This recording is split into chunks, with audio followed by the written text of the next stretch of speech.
everyone, and we are now ready to begin. Thank you so much for taking out time to attend today's session. First of all, I do hope that everyone who's logged in today, they're all safe, they're fine, your family members are okay, and I hope that if there is anyone in your immediate family or your friends who are currently going through the infection, we wish them a speedy recovery. Customer experience, as we all know, has always been perhaps the most important part for an organization. But in the last, 1 year specifically, as organizations have dealt with the black swan event of COVID, it's become even more important to manage customers in a better manner, because effectively what COVID has done is question the relevance of existence of multiple businesses. And also, in response to COVID, several organizations have had to relook at their customer experience and change and adapt that to keep in mind the organizations or the customer's requirement. Also, all the organizations who are still doing fine in the current environment have been those organizations who, some or the other way, found a way to stay relevant to the customers by constantly being in touch with them to understand their needs in a better manner. And therefore, we thought that it will be great to organize this special session for everyone, where we could talk a little bit more about this topic today around designing exceptional customer experiences. My name is Sumit Sahani, and I'm the CEO and partner for InspireOne. We are a consulting organization which help organizations in the area of creating magical customer experiences, journeys, and cultures. And it's a pleasure for me to introduce, my coach, friend, an inspirational leader, with Janelle Barlow, into this session. Just for a quick introduction, Janelle, is a very well-known leader in the area of customer centricity. She runs an organization called JanelleBarlow.com. She's authored several books. Her book, specifically "A Complaint is a Gift," has been a bestseller in Amazon for several years. And I was mentioning to Janelle as we were preparing for this session that the first edition of "A Complaint is a Gift" was published, if I remember, 15 to 20 years ago. And I still meet so many clients in the when we're interacting with them, who'll show us a complaint as a gift book in the Zoom calls and tell us, "I've read this book. This is like a Bible for me." So when we were thinking about having this session, we felt that there is no better person than Janelle to come and speak with the group over here. I must say that Janelle is running this session from the US. It's pretty late in her night. So thank you so much, Janelle, for taking out time to come and speak with the group here. And welcome, Janelle. Okay, thank you so much. I just want to say that having somebody show you the book is one thing. They come up to me and say, "Oh, you're the complaint lady," which is I hear that so much. And then they say, "Do you really like complaints?" So I love one. You must have them from me. So we will look a little bit, because complaint handling is a critical part of designing a program that looks at what customers' needs are. They're actually generally they're much more honest when they're giving a complaint than they are when they're filling out a poll. But I've made a few slides, and please feel free to write in your questions and I'll interrupt. That was the way we designed this, but I did put in a few slides, and I'm going to skip around as your questions come up, because I think I know some of the things that you probably are interested in if you're like all the other audiences that I've spoken to about this topic. But let's just start with a real quick definition of what is customer centricity and the customer experience. And the most important thing to understand is that it's a strategy. And I'll just say something about that in a tiny bit. A strategy, it's a strategy where you put your customers first and at the core of your business. Now, a lot of companies say that, but they really put revenue first, but they say the customers. It's obviously to create a positive customer experience. I mean, they need to like you, and then to build long-term relationships with them. That's obviously a purpose. And then I put in the complaints because I always like to put in something about complaints. It's to focus on fixing problems while dealing with complaints. So That's what it is, but it's a strategy. Now, what that means, because it's a strategy, is that there's no one way to do it. Absolutely not. In fact, if everybody's doing it the same way, you've got a real problem. It's not really an experience then at that point. So everybody, I can't tell you do this, do this, do this, do this. I can give you a few clues. I can give you a few hints. And I will say I'm not going to talk about all the technology side of this. That's there. I mean, oh boy, there's just so much technology involved with this: data analytics, all of those things. But I'm going to focus more on the customer side. But I want to do a little check-in first. How's my English for you? Are you able to understand me? You could you could type yes, yes, yes in on your chat box. Yes, somebody can. Oh, yes, great, perfect. Thank you, thank you, thank you, thank you. Perfect, thank you. Okay, great.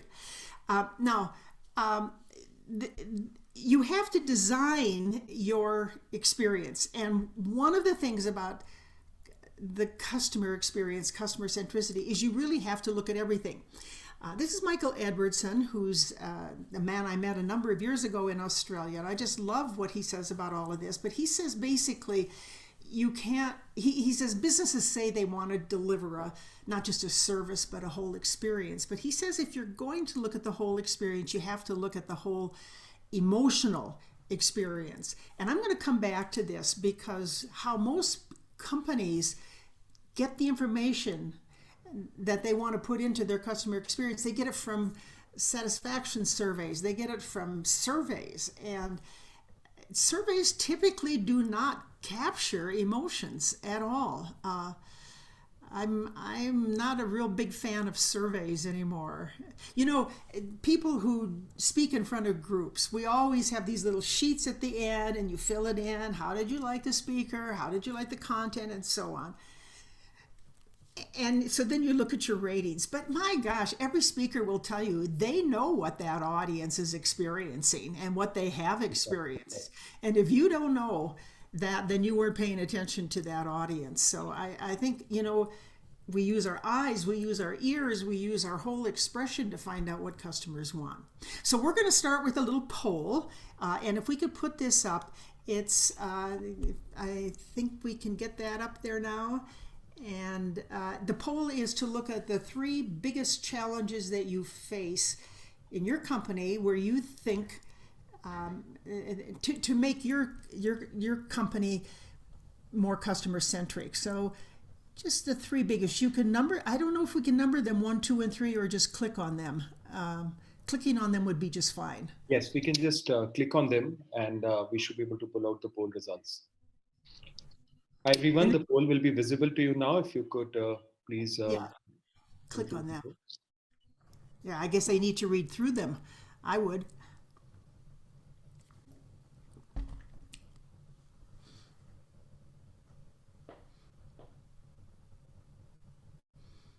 And we don't have any takers yet.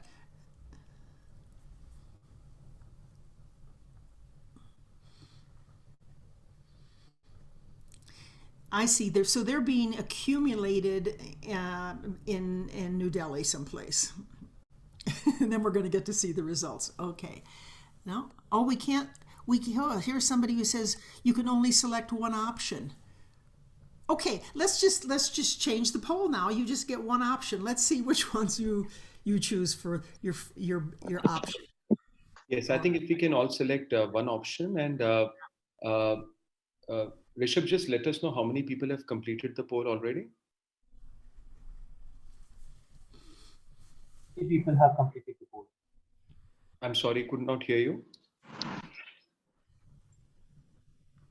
60 people have completed the poll today. Okay, wonderful.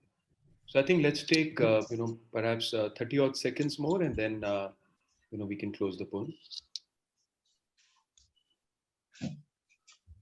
Thank you everyone who've been able to do the poll.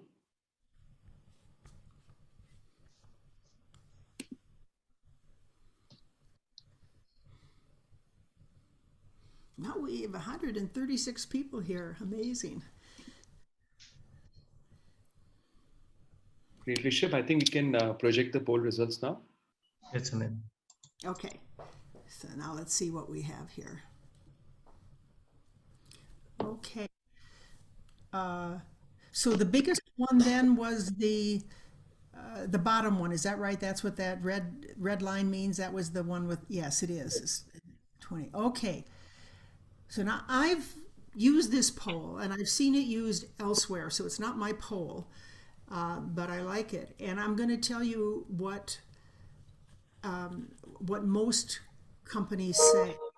They're actually in the same order in which most companies will choose them. For example, the different silos prevent easy sharing of customer data. That is the number one biggest challenge that companies talk about. And then number two would be the organizational culture. And three would be the organization focused on sales volume before the customer needs. And then the other ones are all down at the bottom. Now, I will absolutely tell you that companies do not have a common definition of customer centricity. You ask a lot of them and they will say, oh, yes, we have a customer service department. Well, that's not the same thing at all. I honestly do think that the one that you chose is probably the most significant. You guys are smart. You chose the one that I think is so real. So, Janelle, can I ask a follow-up question around that? absolutely. So, when we think about what this group is feeling, that the most common challenge around customer centricity is not having the common definition of customer experience.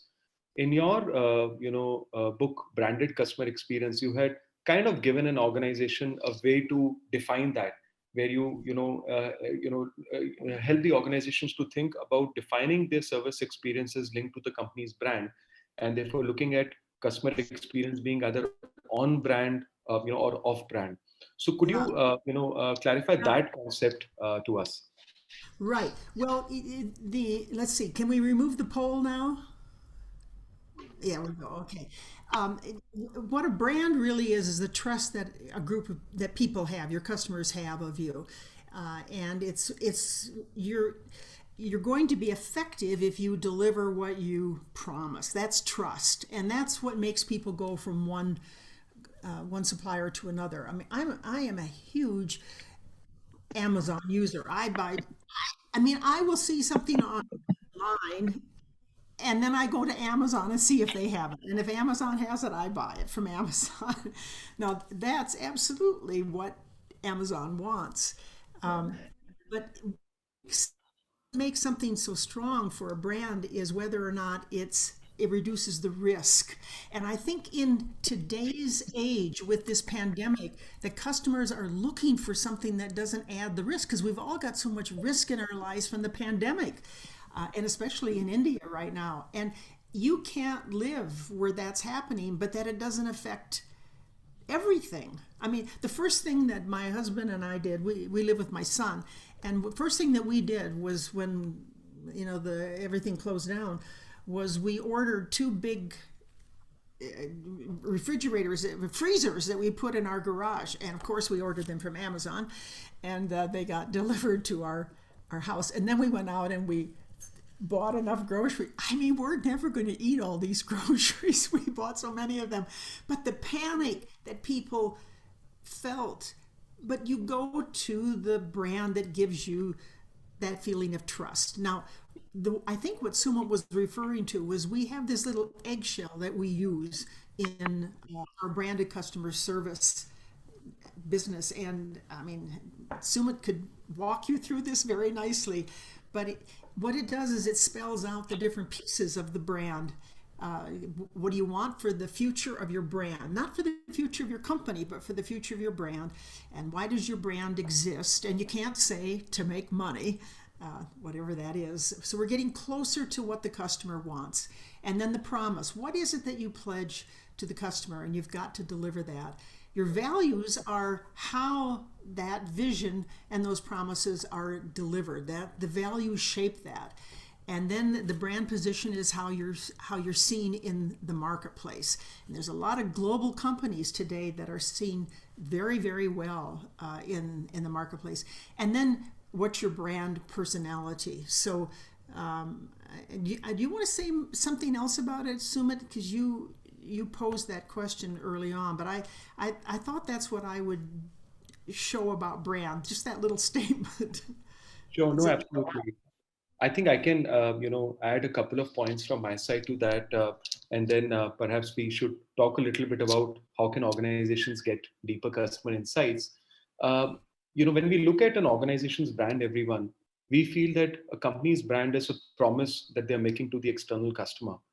So let's say, if I'm a bank, and as a bank, I make a promise that I'm always open, I'll always take care of you, then that's a promise made to the customer through several marketing messages, that the brand will be, sending outside. But the real moment of truth is that when the customer approaches the organization, do they get that service that the marketing messages, have been promising?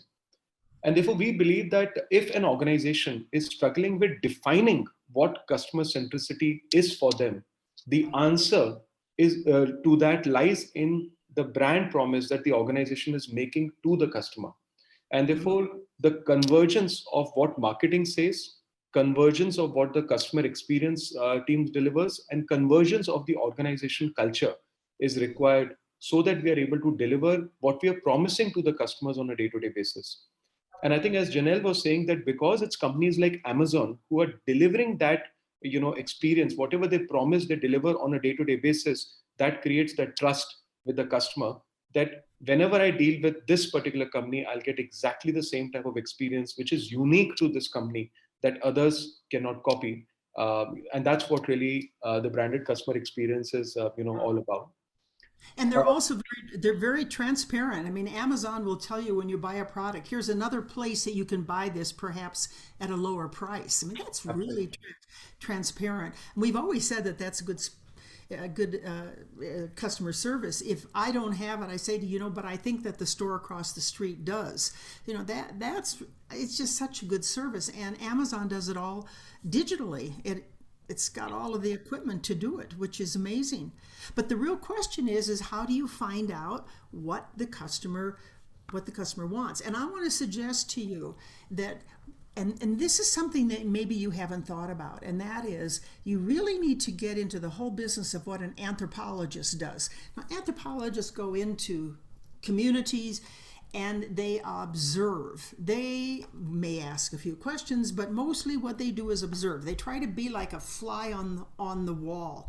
And there is now beginning to be people can go to the university and get a degree in consumer anthropology, and what they're doing is they're studying behavioral habits and feelings as they show up in real life. If you ask a customer, how do you feel, that's one thing, but then you observe what their reaction is quite another. So what we all have to do is to be good observers. We have to talk with our customers and listen to them.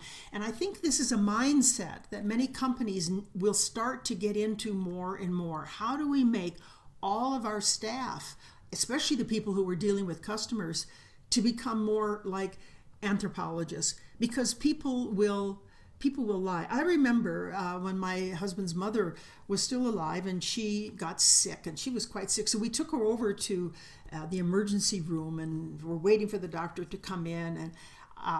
And the doctor walks in. He said, "Well, how are you feeling?" And she said, "Fine."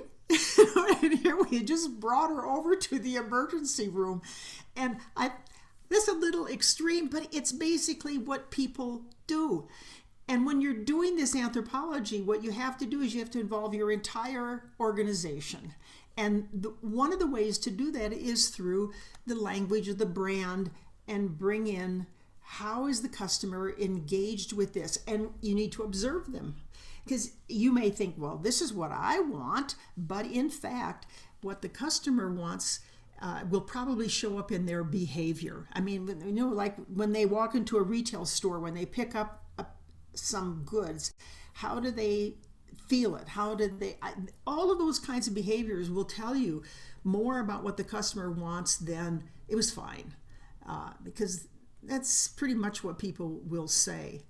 I've got a couple of quotes I want to show you. One is Jim Collins, who wrote the book Good to Great, and I suspect a lot of you here have read that, and he says one change in your company won't get you to great. You have to look at everything. You have to look for clues. I really like it that he said that, because that's what anthropologists do, is they look for clues, and that's what they study, and then they go out and they try to see what clues are there. But you have to look at everything. I think we really, and if we got rid of the net promoter score, I would be a happy person. I just don't, and there's so many companies that are making big decisions based on those net promoter scores. And there's other ways that you can find out how customers are thinking. First of all, how much are they buying? That's a really good indicator. What are they buying? And then how many of their goods are they sending back? Amazon has such a great return policy that they can tell. It's not just by what they buy, but it's by what they keep. And then do they respond when somebody asks a question about this product? Do they tell somebody else about that product? So I found a quote. I was looking for some Indians who have been talking about this, and this is a name probably that you all know as well, Vishal Kapoor. I hope I'm saying that right. He's with Future Group India. And he says that we've got to get rid of the cookie cutter approach with customer service. I think he's talking about you need to link everything to a brand. And he talks about how critical it is to get that emotional engagement, make a seamless experience, because if something goes bad, then the whole experience looked bad. And then he's using this term phygital, which is a word that was made up actually by a client of mine in New Zealand. I had no idea. But it means you're linking the technical and the human interface. So I learned something new by doing this. But the seamless experience is so important. So I got an email this morning from CNN, the CNN store. And I had to scroll down a little bit, but I saw this wonderful zippered bag in which you could put everything that you'd ever need for your computer and carry it with you. Then it's a little bag about so big. And it was 40% off. Wow.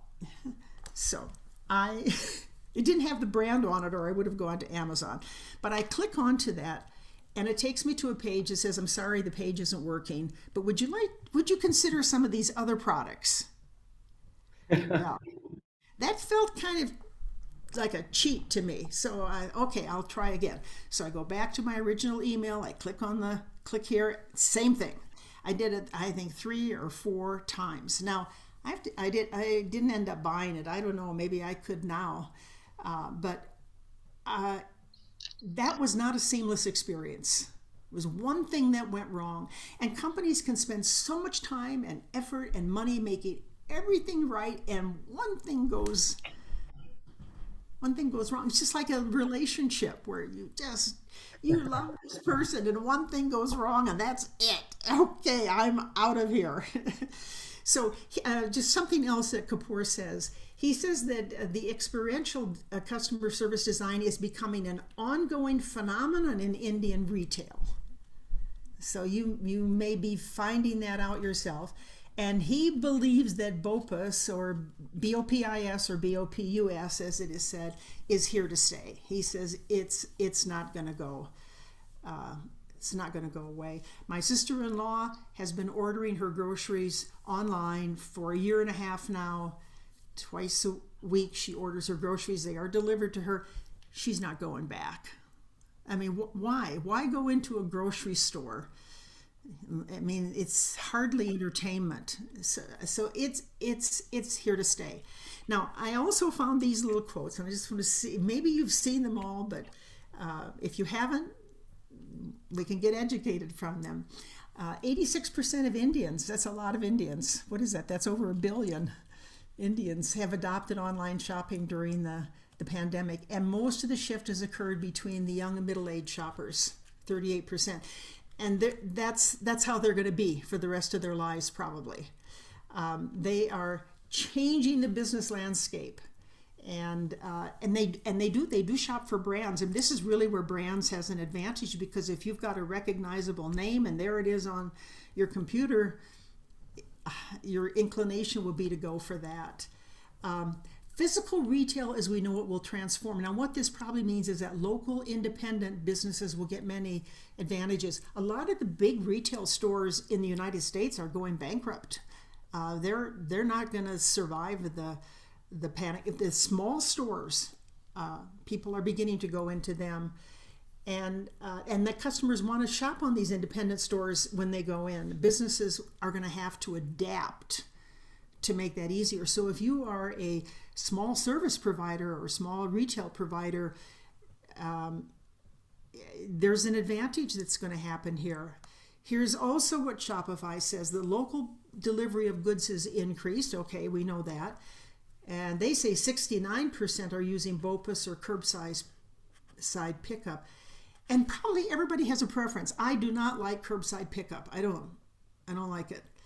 BOPUS I like. And Amazon I love. And physical retail is going to change, Shopify says, and that customers want to shop independent stores. Now, what's happening in the United States, and maybe you will see this and see some advantage in India, is that the big department stores are, you know how they used to have like a section for cosmetics, like they'll have Chanel cosmetics or perfumes, and they'll have a little kiosk in the store.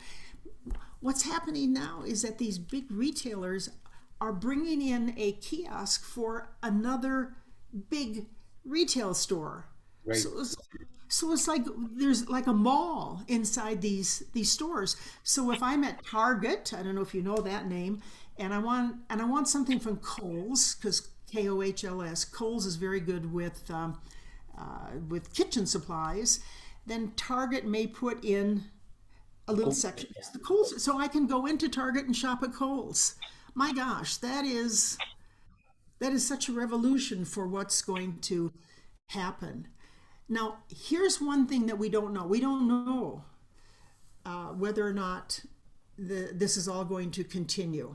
I mean, we could go right back to where we were, but I do think that I meet a lot of people who are uncertain, they're fear, a lot of people are getting mental health because of how they're afraid of this pandemic, and then you've got all the people who are saying we're going to have another one.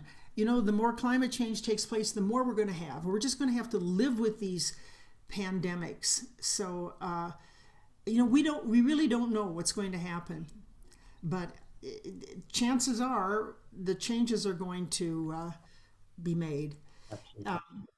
So you need to find out, what do your customers want or need, and who are they? Do they want to shop in the store? Some of them will.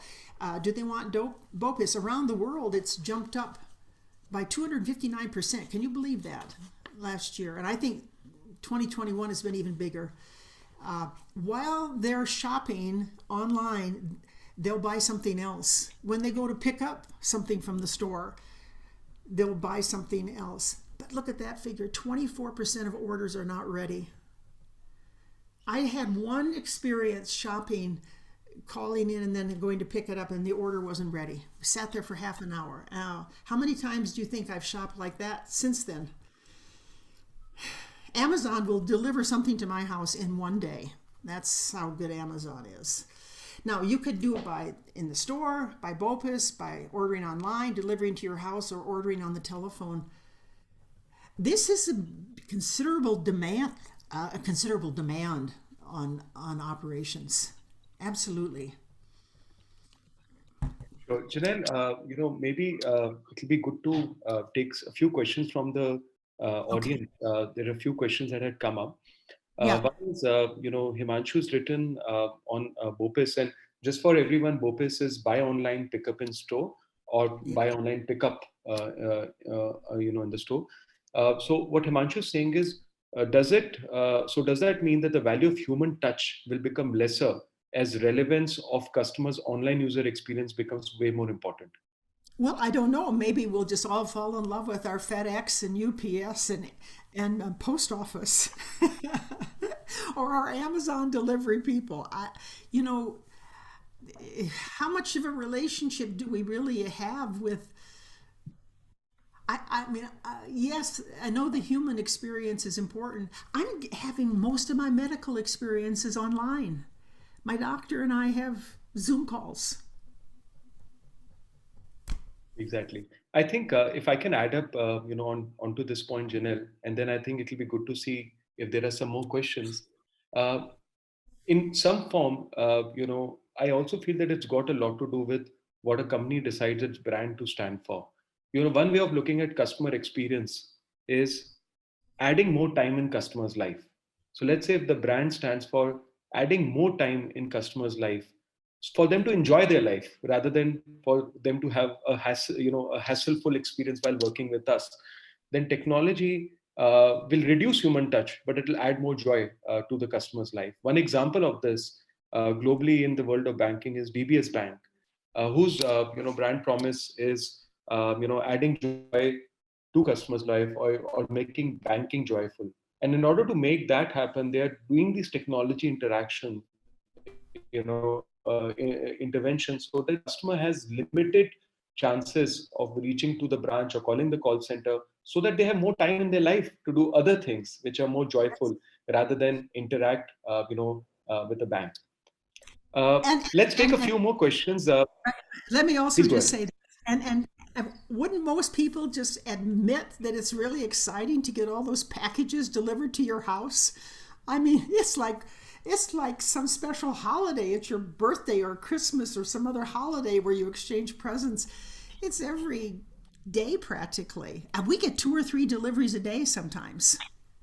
I love it. Exactly, exactly. So there are a few more questions. Yes.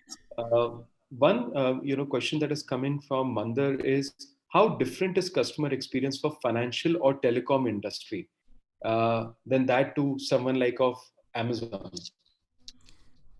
So the question was, is how is it impacted or How different is the customer experience for financial or telecom industry rather than of Amazon? yeah. Well, I- you know, that's a great question, and it's a tough question to answer because I think we have to.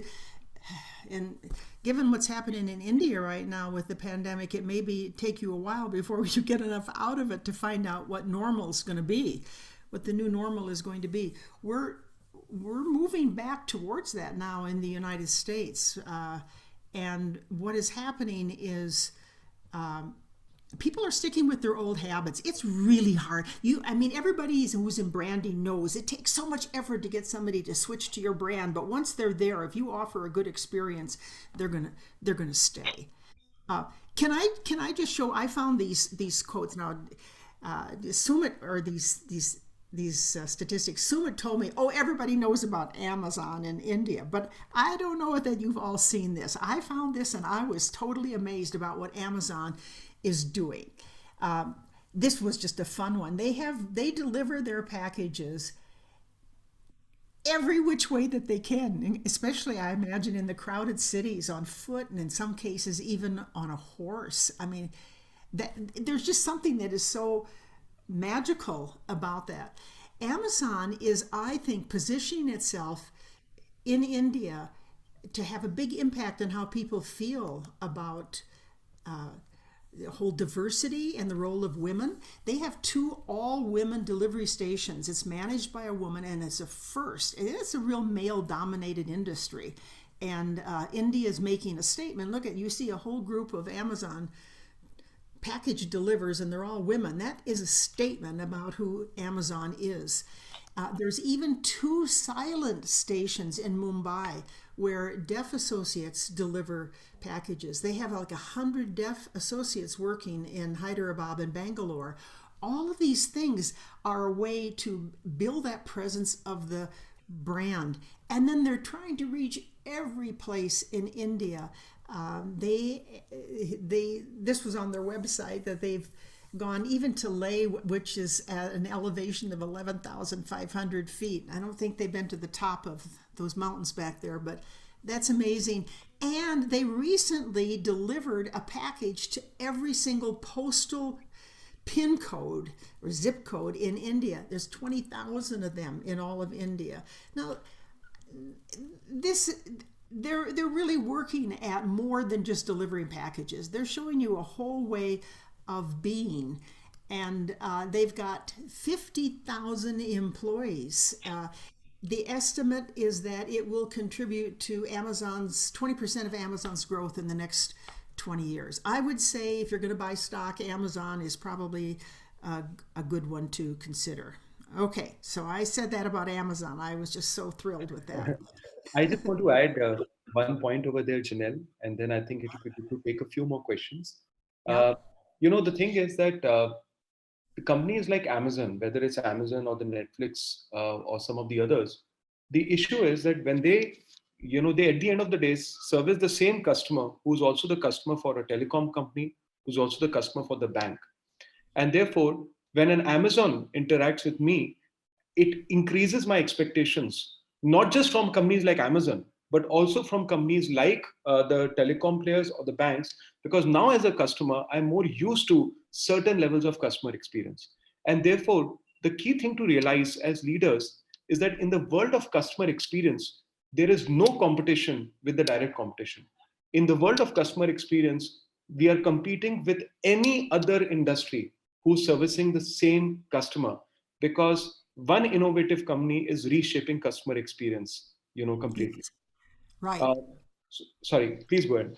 No, no, I think and the question that somebody had before about the high touch, I think maybe if we want a high touch experience, we'll go to one of these small independent stores that probably will become more. I think there's a lot of them in India, and they may be getting a resurgence, a way to survive.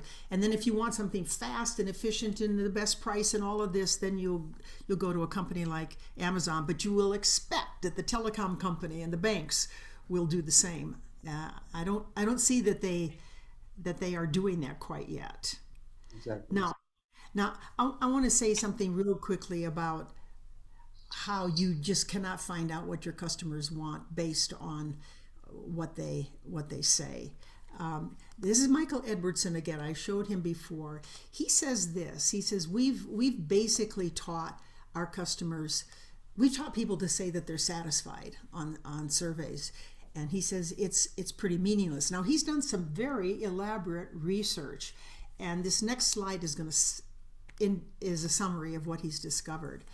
That if people give you a 5, the highest rating on whatever your scale is, the highest rating, they in fact they have more positive emotions. Now remember that I said earlier that Edwardson is the guy who says you got to sell to that emotional experience. So it's only at that very top level that you really are touching people emotionally. When you're at the next level, 4, there are a few more positive emotions and negative, but not that much. And then the negative emotions at 3 they're higher than the positive emotions. And most companies will say, look at this, we got a 3, that's okay. It's okay, we're doing okay. But it's not. And then down at the bottom, you absolutely will, your reputation will be ruined. In the middle levels, there's no intention to repurchase. Good customers are at 4, but at 5, you get loyal customers. So when you design your customer experience, what you've got to do is to look at designing for that number 5. You cannot have it just be a transaction. You cannot. It really has to be extraordinary. I think that Elon Musk, the guy who's founded Tesla, he's really gotten it. You got to make something really exceptionally powerful where people aren't going to go for it in today's world. They can go someplace else. They absolutely can. So maybe I could just give 2 examples and then we can spend the rest of the time. I'm just aware that we've got 20 minutes left now. Sure. Is maybe what I could do is just talk about 2 companies that I know of or have worked with and what they've done to be customer centric. And one of them is Apple. This is their senior vice president of Apple, and she wants that retail store success to be linked to their online shopping experience. So what's happening with Apple today is people will go into the retail stores, but they're really going in for help. Maybe their computer doesn't work, or maybe they don't know how to make the computer work, but they're buying online. That's what their shopping experience is. They want to move more and more towards that. So maybe the high touch with customer service will occur when people come to us because they have an issue, when they have a complaint, when they have something that needs to be solved. That's what Apple's aiming for. And they're moving away from using the online stores to introduce products. They're introducing them, all those big rallies that they have and things like that. That's what they're going for there. They absolutely want the experience seamless, and basically it is. That's my experience with Apple. I've only ever used Apples, and that's been my experience with them. Do they ever fail me? Yes, but it's seamless. You can get around that organization. And they're trying to move away from being a technology innovator. A lot of people call Apple a technology company, and Apple will resist that. I mean, not to you personally, but what they're attempting to do is to be a luxury lifestyle company. Apparently, Apple is going to be making electric cars that are driverless. Now, I mean, wouldn't you be tempted to at least find out what kind of a car the Apple car would be? Imagine all of your equipment is linked into the car, and it's probably going to work too, because that's what Apple does. And it'll be taking photographs as you drive down the street. But it's about luxury, and because that's the high end of the market, and that's where they want to be. Now, I want to show you a couple things that Apple does with their people to make this a customer experience. They've got a few rules. One of them is that you go into the store and you will never be corrected. They will never say no. They never say something else, but not that.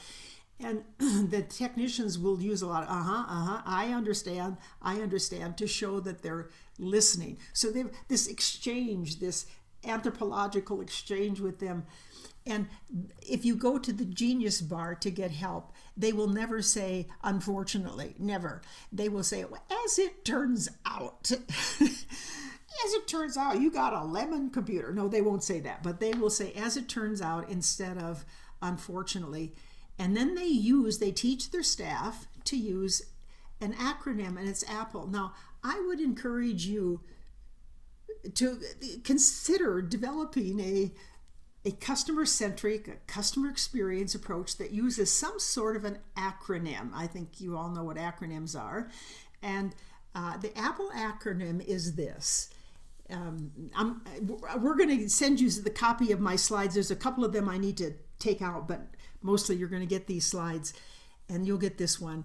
The A stands for approach customers with a personalized, warm welcome. And you get that when you go into the store. So these things are easy to deliver, but what it does is it creates this emotional experience. And then you behave like an anthropologist. You probe politely to understand all of the customer's needs.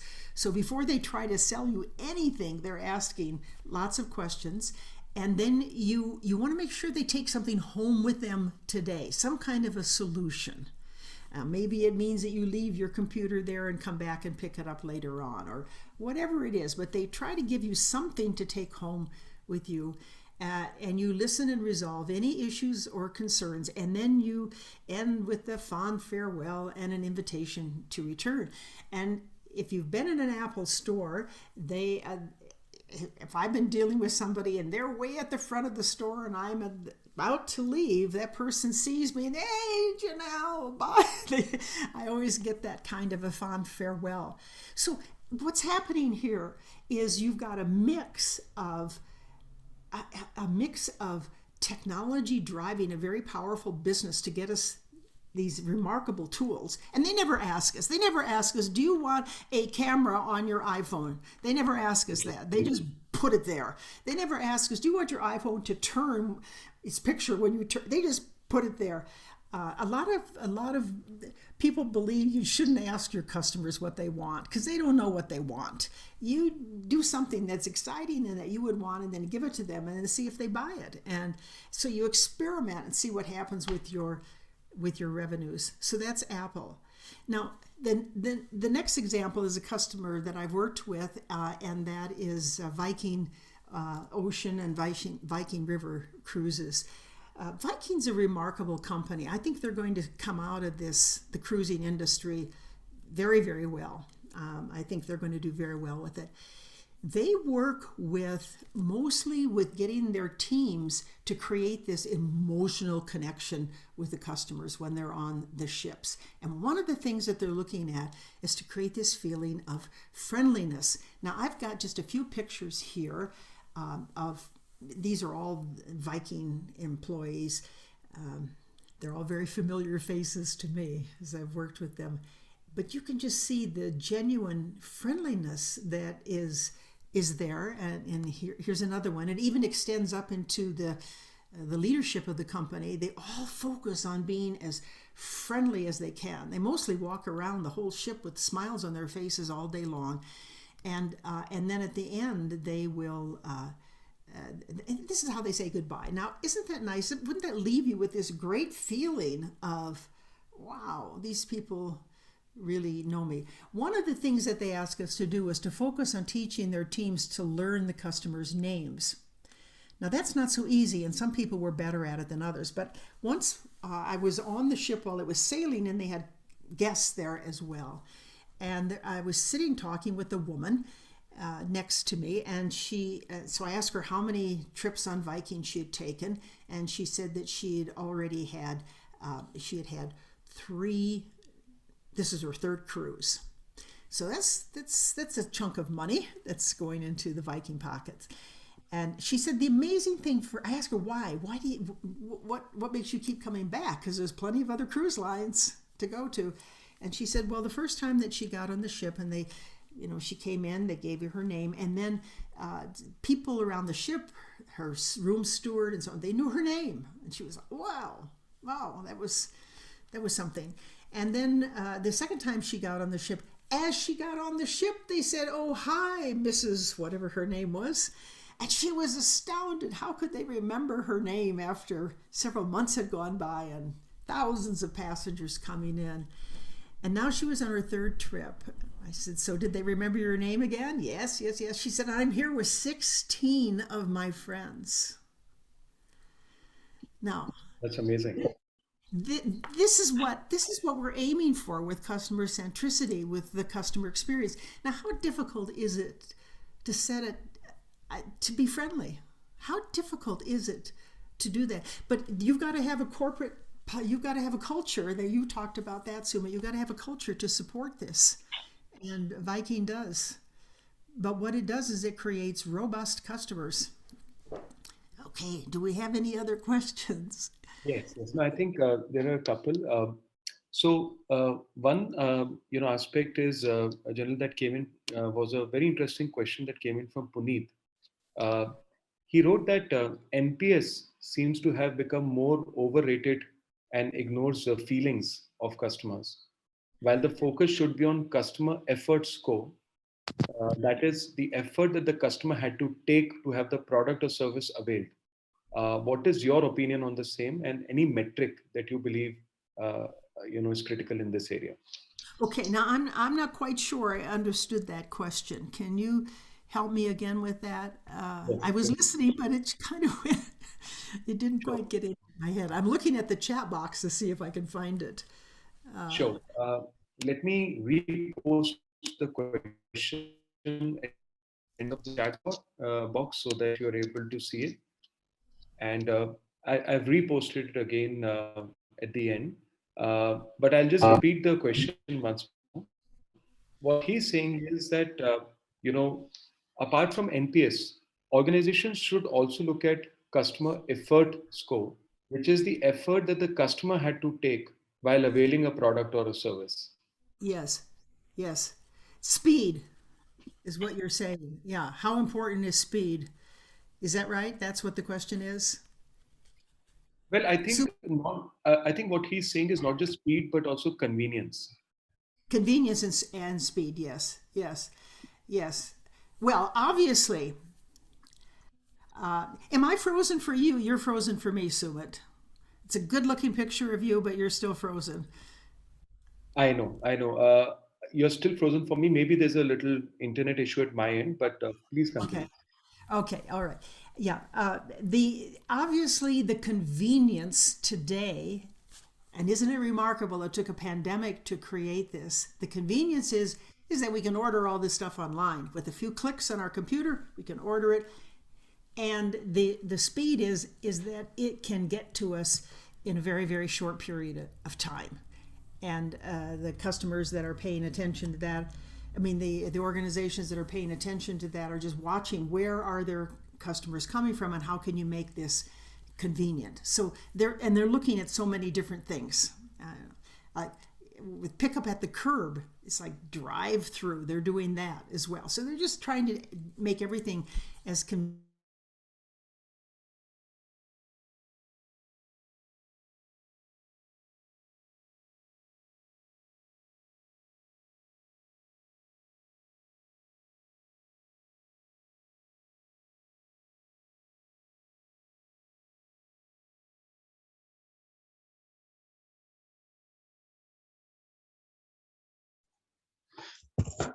Yeah, hi everyone. So there might be some technical issue. So yeah, we have Sumit back online. Yes, no, I am here. I think maybe there is an issue at Janelle's end. Uh, I think what we can do is we'll wait for a minute for her to log in. Perhaps Rishabh, you can reach out to her in the meanwhile. Uh, well, I think I can still continue, with some of the key messages that she was, talking about. So, Puneet, just to give an additional perspective on the question that you had asked, uh, one of the key metrics that we believe is also critical for organizations to measure is the complaints. Because when a customer complains, the customer actually the customer effort score is very high because the customer has to go through so many channels to give their complaint. And all of us as customers, when we have complained, we have faced issues one way or the other because there are so many processes that an organization has, that we have to follow to be able to make a complaint. And therefore, one of the key metrics that we look at organizations is how easy is it for a customer to complain? How convenient are companies making, the customer complaint process? Because that, helps the organization to reduce customer effort to reach out to the, to the company. Also, we feel that customer complaints is really the best market data, market research data that is available to the team. And therefore, if we are able to leverage the customer complaint data, we get a better insight into what customers needs and requirements are. In fact, another quick word of suggestion that I would have for the organizations is a lot of times when we work with companies, they tell us that they have goals which is around reducing customer complaints. They say, can we reduce customer complaints? And one of the things that we make them realize is that uh, we should effectively not be setting goals to reduce customer complaints, because when we set goals as an organization to reduce customer complaints, it can be very easily achieved because people will stop just reporting complaints. In fact, customer centric organizations realize that when they are in the journey to become truly customer centric, they have to increase the number of complaints so that at least the management knows what is truly going on, and those complaints can come up and they can be tackled. So those were some of the key things that I wanted to add, and I think Preeti is rightly said in the chat screen that customer complaints are equal to gold mine. Janelle, I'm just checking if if you're able to join us back.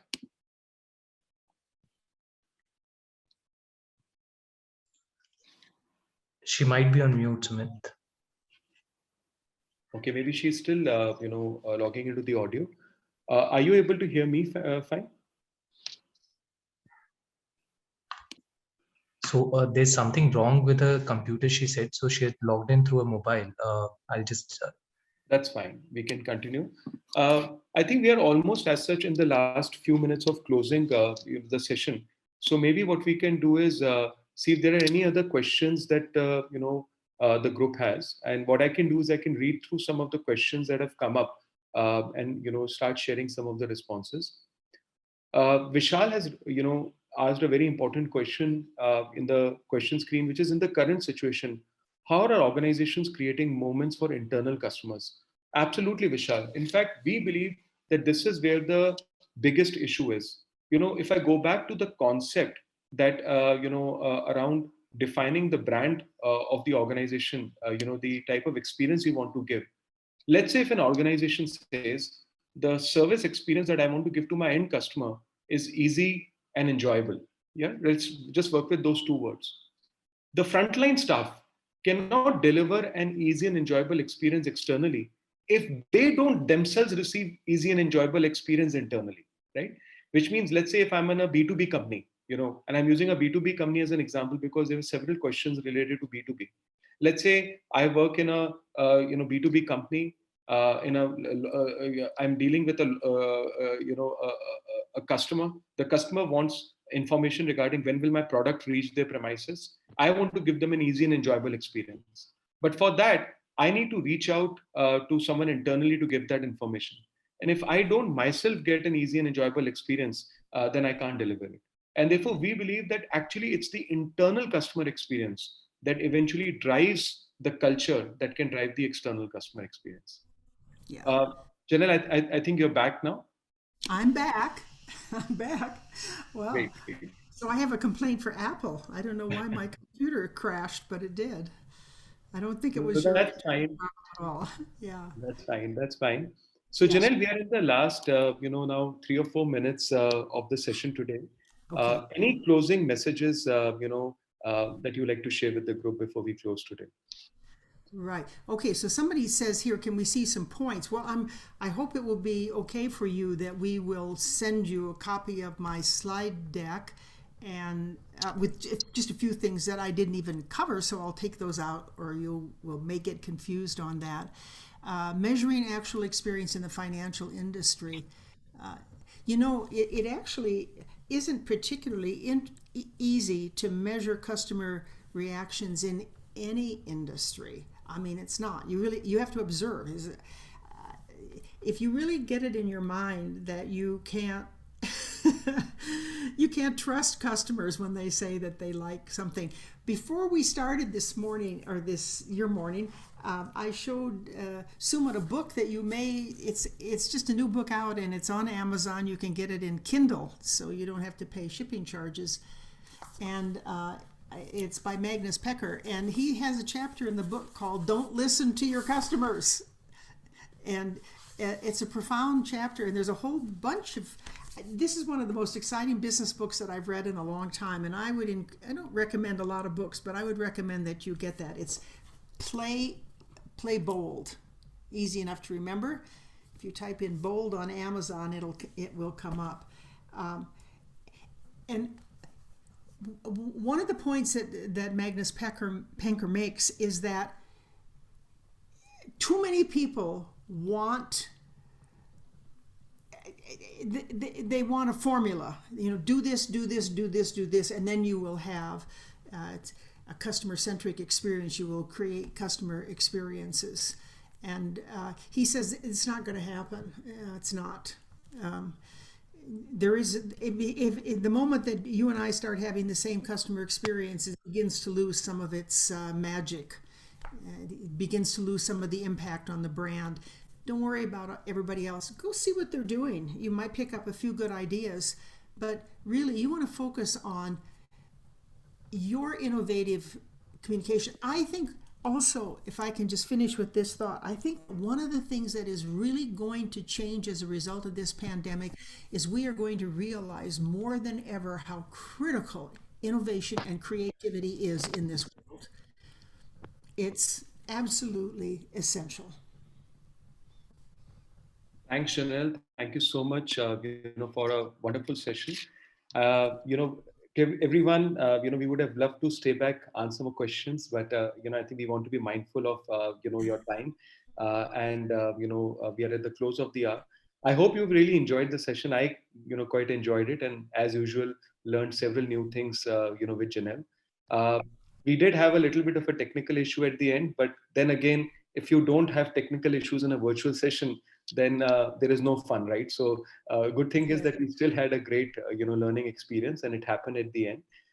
We will definitely circulate a copy of the a recording of the session with everyone, and we will also share details of email IDs that you can reach out to.